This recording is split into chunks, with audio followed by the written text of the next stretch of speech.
Welcome to the Engineering Statistics and Linear Algebra subjects second lecture on the first module, that is single random variables.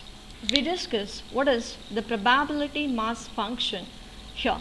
The probability mass function represented by PMF of a random variable x is the set of probabilities of x is equal to xk.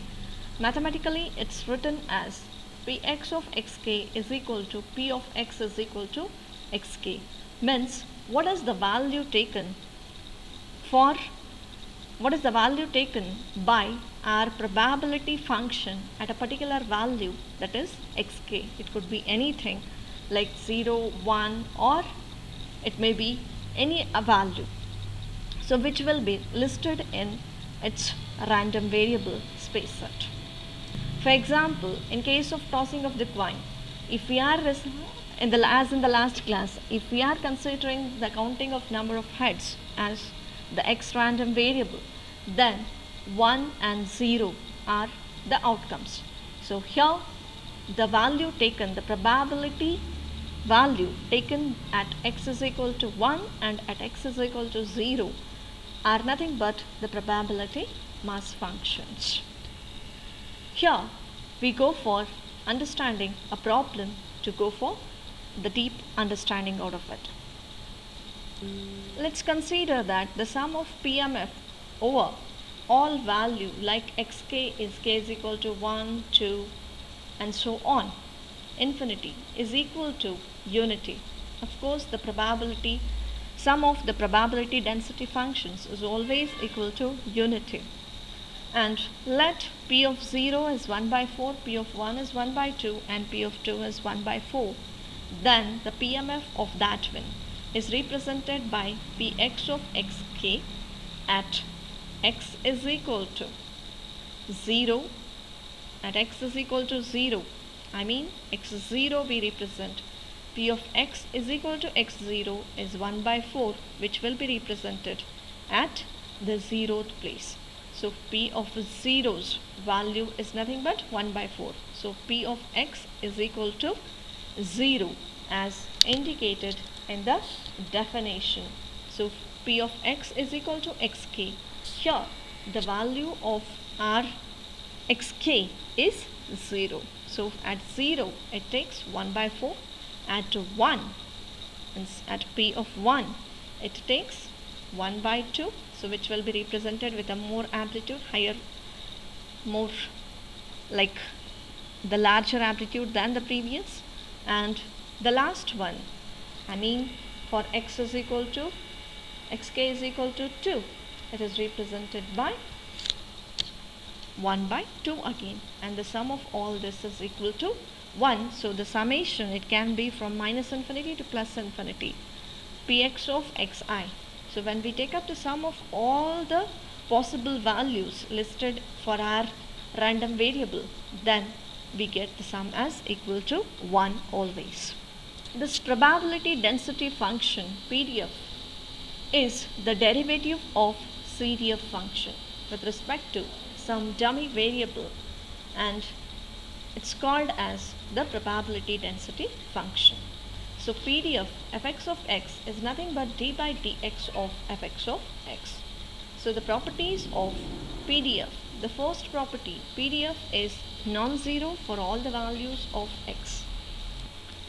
This PDF is always greater than or equal to 0, and since the cumulative distribution function increases monotonically, the derivative of CDF will always be positive, hence fx of x is greater than or equal to 0.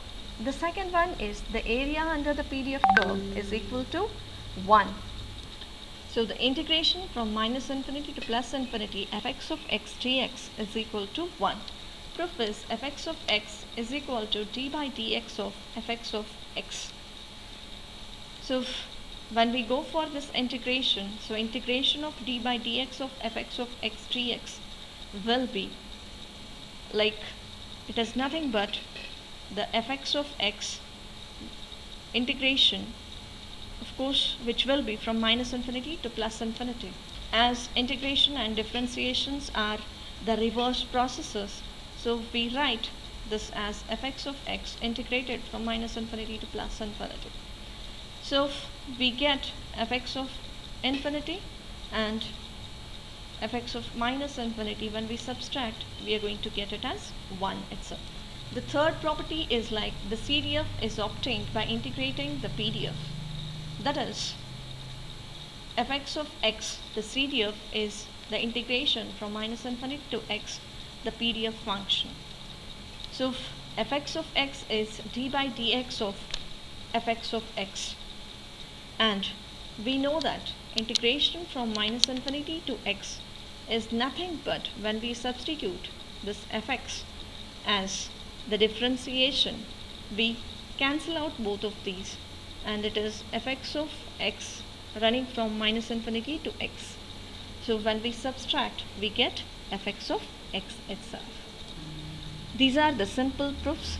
So the property 4 is regarding if x is in between x1 and x2 is simply given by the area under the PDF curve in the range x is x1 to x2.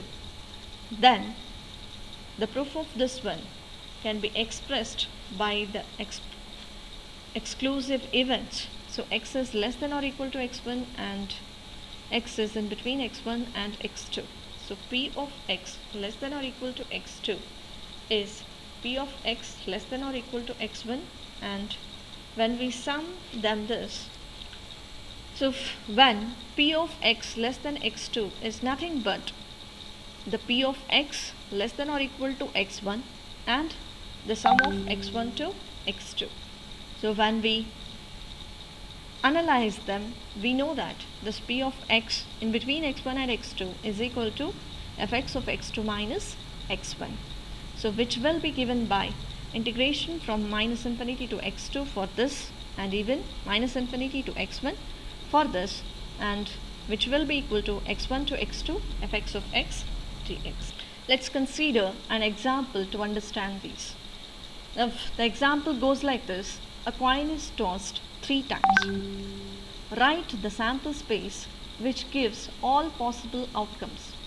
A random variable x which represents the number of heads obtained on any double toss. Draw the mapping of S on to a real line and also find the probabilities of x and plot the CDF. Okay. For this first thing, a coin is tossed 3 times. Write the sample space which gives all possible outcomes. The sample space when a coin is tossed 3 times is given by S is equal to. So we have these all possibilities 8. It can be all heads, they can be all tails, or the mixture of all of them. Then the second one is nothing but, I hope in understanding this there is no problem. It is just like 000 to 111. In that way the combinations alter, all possible combinations will be covered. Then draw. Here a random variable x is representing number of heads obtained on any double toss.